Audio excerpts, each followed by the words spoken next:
morning people and Happy New Year. Today's the 15th of January, so we're well and truly halfway Jan, and it's my first ride. So if you've watched a couple of my other videos, you know the reason for that is because I've been on a cruise for the last 14 days, and I've done it a bit off the grid. So on the cruise it was $250 US for 12 days of internet, which I think converted to Australian and then average, that's about $35, almost $35 a day for internet. So no way I was paying for that. Yay, this is narrow.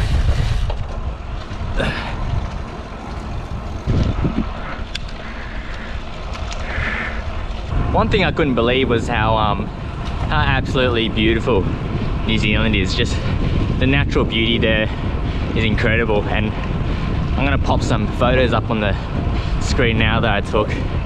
Just amazing. And to back that up, the people of New Zealand are just incredible as well. So if you're a subscriber and you're from New Zealand, shout out to you. I've never met more friendly, welcoming and hospitable people in my life, especially down at Dunedin, at this very south of New Zealand. Just the people there were just incredible. Obviously we were just a bit of tourists. Everyone we talked to was happy to help us out and give us directions, and they all went above and beyond to help us, so big shout out to them. And I highly recommend New Zealand as a tourist destination. Now the last thing I have to say about New Zealand is how incredible the cycling infrastructure is there. I could not believe how well put together their cycling infrastructure is. They've got cycling lane everywhere. At the start of the stoplights, they've got a bay for cyclists to stop. On the front of the buses, they've got a rack there where you can put 2 bikes. And I'll show you a video of that now. I couldn't figure out what these things were at first. I thought they were a bumper bar to knock cyclists over. That's what they'd have in Sydney. But I know. These 2 blokes came over, popped their bikes on the front, and they went and sat in. Now I'll be honest, I don't know if I'd put my Trek Medallion on the front of a bus, but if you're just a commuter trying to get around, that's awesome.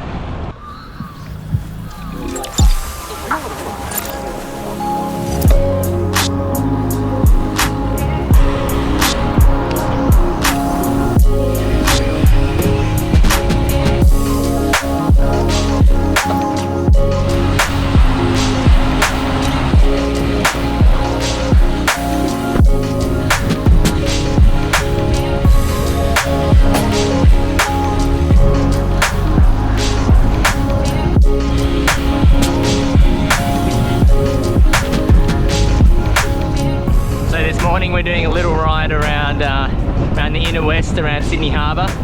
We call it DPL. That stands for Deadpool Loop. Hit me up one day for the story. But pretty much it's quite a bit of climbing, just a few hills, and all scenic the whole way. So should be good, and I think it's what I need. Need to put some K's into the legs and try and lose a few pounds.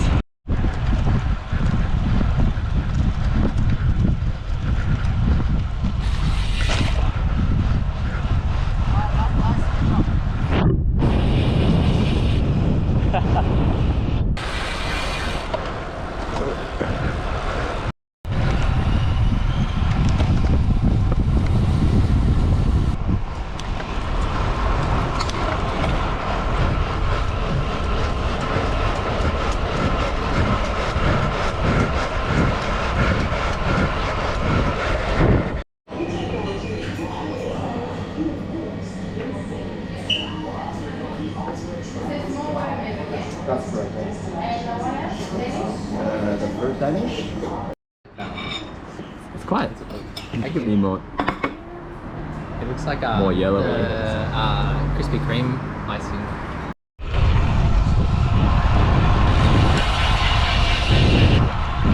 So the ship I was on was the Noordam, the MS Noordam.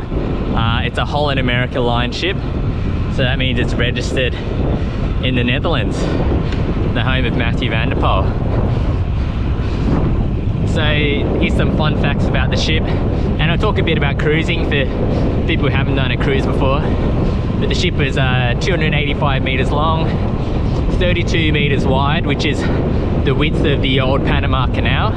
So this boat was actually built, that we're on, was built in 2005. One of the more interesting facts that I learned from some talks with the captain and the chief engineer is that I think the most interesting fact is that they've got enough water for 5 days on the boat, but they actually are fully self-sufficient with their water. Now how they do this is they've got a vacuum chamber. They bring the sea water into the vacuum chamber, and in a vacuum, water boils at 37 degrees, which means they can use the residual heat of the motor, of the engine, to boil the water and get that fresh water. And using that method, they can actually produce, I think it was something like 15,000 tonne of water a day, which is super impressive. On top of that, they have a very strong incentive to recycle. So the only things that are incinerated are our sanitary products, and also anything that's come to contact with raw meat. But apart from that, everything is recycled, and the staff, they're incentivized to recycle as much as possible. So what they do is they sort it out initially, and then they have a second round of sorting down under the ship, and any money that's made through the recycling program actually goes back to a crew fund. So I thought that was a really good way to incentivize recycling. That being said, cruise ships aren't all a green affair. I think they use some crazy amount of diesel fuel, something ridiculous like 50 to 60 litres per minute, which is just bonkers. But if you think about it, a ship like that had about 2,000 passengers, maybe a bit more than 2,000, about 800 crew. So you're using that much fuel to move almost 3,000 people. The people who've been thinking about doing a cruise, I think the main benefits are it's very cost effective. You know, your accommodation is covered, your food's covered, a lot of your activities are covered. You get to go to quite a variety of locations. So the one we went on, went to a few stops, places that you'd usually not go to otherwise. And also, if you're not big on planning things, the ship can really plan a lot of the things you do on shore for you. So it takes a lot of the worry and the guesswork out of it. Now the cons of cruising.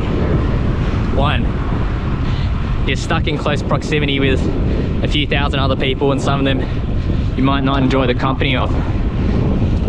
Two, things on cruise ships, even though the accommodation and the food's covered, everything else can get pretty pricey pretty quickly. So we're talking Wi-Fi for a few hundred Australian dollars for 12 days, expensive drinks, shore excursions are expensive, so they make their money in other ways. But you can definitely do it economically. I chose not to get the Wi-Fi package. I didn't drink any alcohol for 2 weeks, and we just saved our money for when we went on to shore. One other con is obviously you've got a time restriction when you're on shore. So a lot of the days we could get off the boat about 7 or 8 o'clock in the morning, but we'd have to be back by about 3 or 4 in the afternoon. So you do feel a bit of time pressure, especially if you're relying on public transport, or you've got an activity planned in the late afternoon. You know, it can feel a bit can be a bit stressful sometimes trying to get back to the boat in time. But anyway, that's it about cruises. If you've done one before, maybe tell me about your experience and if you enjoyed it.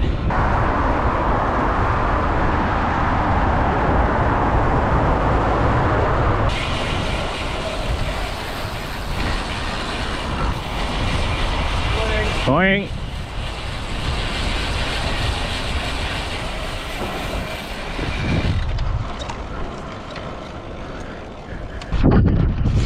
Look at that. Slowly but steadily the Sydney cycling infrastructure is growing. And that's actually a really interesting topic I want to talk about more. cycling infrastructure around the world, and also specifically Sydney.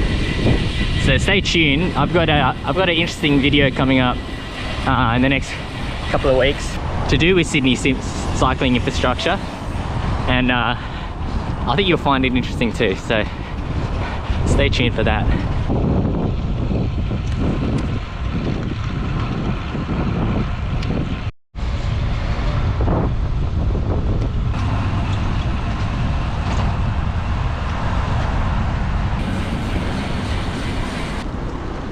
Morning.